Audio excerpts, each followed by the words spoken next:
கதம்ப சாம்பார் எப்படி வைக்கலான்றதை பார்க்கலாம் வாங்க. அரை கப் துவரம்பருப்பு, 4 பல்லு பூண்டு, கொஞ்சம் உப்பு போட்டு வேக வச்சு எடுத்து வச்சுக்கலாம். கடாயில் எண்ணெய் ஊற்றி வரமிளகா, உளுத்தம்பருப்பு, கடுகு, சீரகம், வெந்தயம் போட்டு வணக்கிட்டு ஒரு கொத்து கருவேப்பிலை, சின்ன வெங்காயம், பெரிய வெங்காயம் ரெண்டும் கலந்து போட்டுக்கோங்க.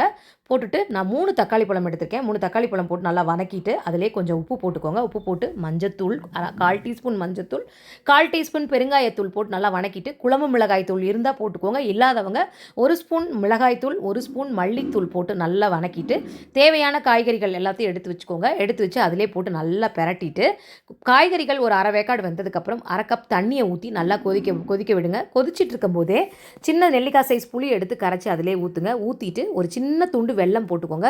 டேஸ்ட் அப்படி எடுத்து கொடுக்கும். வேக வச்ச பருப்பையும் தூக்கி அதிலே ஊற்றி நல்லா கொதிக்க விட்டு கொத்தமல்லி தலையை தூவி போட்டு இறக்கணும்னா சூப்பரான ஒரு கதம்ப சாம்பார் ரெடி ஆகிடும். சாப்பாட்டுக்கும் நல்லாயிருக்கும், டிஃபனுக்கும் நல்லாயிருக்கும். வச்சு பார்த்துட்டு எப்படி இருந்ததுன்னு கமெண்ட்டில் சொல்லுங்கள். ஓகே, நாளைக்கு ஒரு ரெசிபியோட பார்க்கலாம். பாய்.